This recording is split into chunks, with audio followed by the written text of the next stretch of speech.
I think that the go-getters get it wrong, no pun intended, where getting after it and being hard driving is really important. But we've all seen examples of this. I've seen a number of these in Silicon Valley, friends that did very well in tech, get to the point where they reach that finish line and then they don't have a whole lot of people to share that with, and they end up very isolated and depressed. And then they go through this whole cycle of trying to find themselves. And you need to balance serotonin and dopamine, maybe across the day, maybe across the week.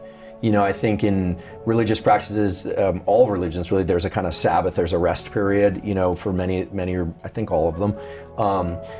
That makes sense because there needs to be a renewal, whether or not people have a religious practice or not. There needs to be a renewal, a recovery to recover the immune system. You can't drive the immune system all week. You need to recover it. This is why I love sports analogies, because there's a preseason, there's a season, there's a postseason where you're really in high stress and emotion, and then there's a postseason. There's an off season for a reason. You can't be in season 10 years. Absolutely. So what do you do every day to get more serotonin, or weekly? Sleeping an adequate amount is key.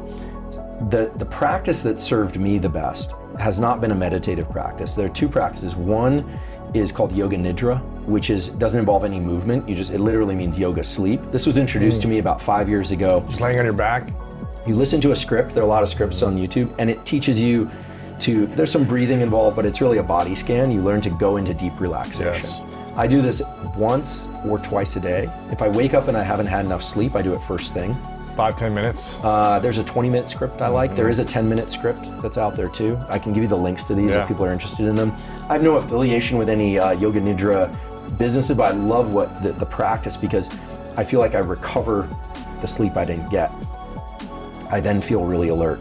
In the afternoon, if I'm feeling tired, I'll do Yoga Nidra. It also involves some intentions, which has a kind of pseudo self-hypnosis component.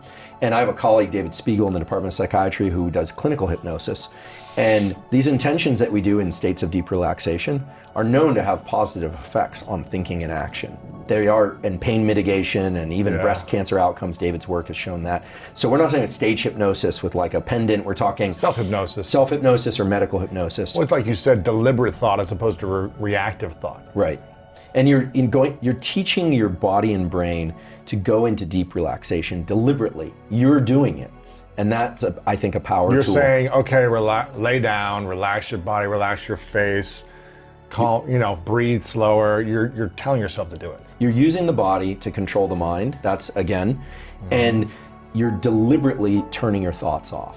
Most people can't do that. And so for me, Yoga Nidra has been a absolute amplifier, accelerator, whatever you want to call it, on my career and life and well-being. It also gets you better at falling asleep, because one of the reasons why people have trouble falling asleep is they can't turn their thoughts off.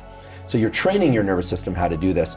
I should say, because it sounds a little bit out there in the kind of new agey space, there are several studies, imaging studies, positron emission tomography studies, and others looking at Yoga Nidra specifically. This wasn't work done by my lab, although we are exploring it in my lab as a tool for stress mitigation, anxiety mitigation.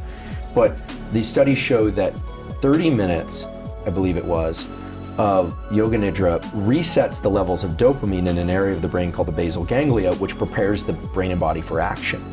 So these deep relaxation states, even if we're wide awake still, allow the nervous system to reset so that it can get back into action. So for the go-getters, if you want to have a long career, you want to high perform your whole career, you want to have tools that allow you to reset that dopamine level, because that is accomplished, that has a huge effect, on buffering adrenaline, as we said earlier.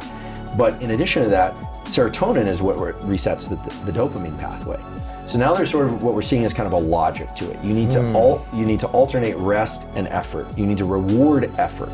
You need to understand with rest. So there's Yoga Nidra, and I would say the best time to do it is first thing in the morning, before you go to sleep at night, or any time of day. In other words, I believe everyone should have some deep relaxation process that's deliberate, that doesn't involve ingesting anything, Not food or wine For some people, a drink is fine. I'm focused on behavioral tools. Supplements and drugs have their place, and so there are clinically depressed people that need a boost in dopamine or need a boost in serotonin. And I think, even though drugs like Prozac get a bad rap, those drugs have also saved millions of lives. There's just an appropriate dose and context, and some people shouldn't take them.